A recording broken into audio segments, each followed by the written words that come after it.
Good evening. இன்னைக்கு நம்ம பார்க்க போறது சாலட் சட்னி.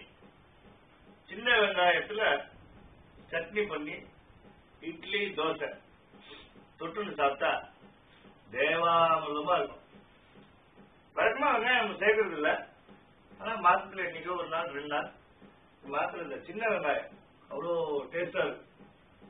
கேரளால உள்ளி தமண்டின்னு சொல்லுவான். அது வெறும் வரமிளகா போட்டு நல்லா மிளகா பொடி போட்டு பண்ணுவா, கொஞ்சம் புளி சேர்ப்பா. நம்ம இதுல எதுவுமே கிடையாது. நம்ம சின்ன வெங்காயம், தக்காளி, வரமிளகா, கருவேப்பிலை போட்டு நல்லா வதக்கிட்டு நல்லா ஆற விட்டுட்டு மிக்சியில நல்லா நைஸா அரைச்சிட்டு எண்ணெய், கொஞ்சோண்டு கடுகு, உளுத்தம்பருப்பு இது 3 தாளிச்சு கொட்டிடணும். நான் வதக்கி வச்சுட்டு உங்களுக்கு அரைச்சிட்டு போட்டோ மட்டும் நான் அப்புறம் போடுறேன். இப்ப எப்படி பண்றதுன்னு பார்ப்போம். எண்ணெய் வச்சுங்க, சின்ன வெங்காயம் வேணுங்கிற அளவுக்கு நல்லா தோலெல்லாம் உரிச்சிட்டு மேலே கீழே நறுக்கிட்டு இது என்ன பண்ணுங்க, அப்படியே எண்ணெயில போடுங்க.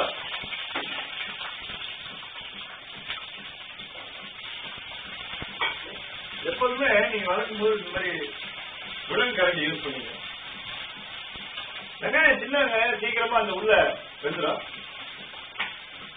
சின்ன வெங்காயம் போட்டுங்க. போட்ட உடனே ஒரு 2 நாளுக்கு வதக்குங்க. சின்ன வெங்காயம் அவ்வளவு டேஸ்டா இருக்கும். ஒரு 1/2 மணி நேரத்துக்கு முன்னாடி ஆரஞ்சு தோல் பச்சடி போட்டிருந்தேன். உடனே நம்ம இந்திரா மாதிரி அட்மின் ஆரஞ்சு சட்னி போட்டா, எப்படி ஆரஞ்சு சட்னி போட்டிருந்தா நல்லா இருந்துச்சு. எனக்கு உண்மையான காம்பினேஷன் என்னன்னு கேட்டா சுட்டெண்ணெய் ஊத்துந்தா சாப்பிடணும். இதுதான் போட்டுருந்தா. சுட்டெண்ணெய் இருக்குல்லையா, நம்ம வடையெல்லாம் செஞ்சுட்டு பாக்கி எண்ணெய் வச்சிருப்போம், அது தனியா வச்சுப்போம். அந்த எண்ணெய் விட்டுண்டு அந்த ஆரஞ்சு தோல் சட்னியை சாப்பிட்டா தேவாமிர்தமா இருக்கு. தொட்டு என்ன தெரியுமா, சுட்டாப்பலாம், சுட்டாப்பலாம் இல்லைன்னா அரிசி அப்பலாம் தொட்டு சாப்பிட்டா அருமையா இருக்கும். நாளைக்கு பண்ணியிருந்தா. இப்போ நம்ம வெங்காயம் வதக்கிட்டு இருக்கோம். சில பேர் என்ன பண்ணுவா, வெங்காயம் பெருசா இருந்தா கொஞ்சம் கொஞ்சமா நறுக்கலாம். இதே சட்னிய பெரிய வெங்காயத்திலையும் பண்ணலாம்.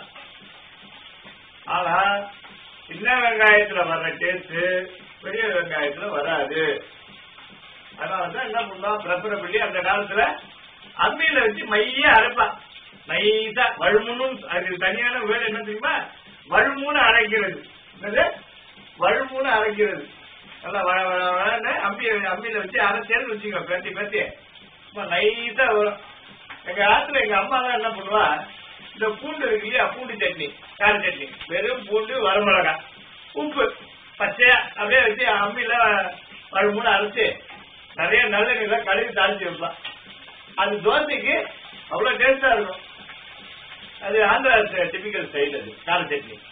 வெங்காயம் வதக்கிடுச்சு, கொஞ்சம் ஒரு தக்காளி, 2 தக்காளி அதையும் போட்டு நல்லா வதக்கிங்க. அது மேல வரமிளகா ஒரு 4-5 வரமிளகா இதையும் போட்டுங்க.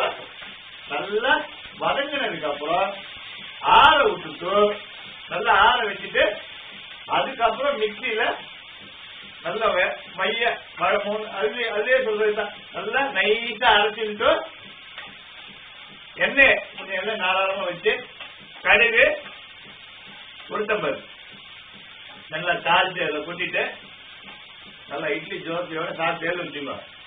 ரொம்ப டேஸ்டா இருக்கும். நம்ம ஆகாரமே குரூப்பே டேஸ்டா வெரைட்டியா சாப்பிடுறதுக்கு தானே, ரைட்டா? அதான் என்ன பண்ணுங்க, இப்ப என்ன பண்ணுங்க, கருவேப்பிலை போட்டுங்க. இதை வதக்கிட்டு புளி பேர் சேர்ப்பா, சில பேர் புளி சில பேர் சேர்ப்பா. நான் என்ன பண்ணுவேன், வெங்காய சட்னிக்கு எப்போதும் கொஞ்சம் கலர் காம்பினேஷனுக்காக மஞ்சள் பொடி போடுவேன். மஞ்சள் பொடி உடம்புக்கு நல்லது.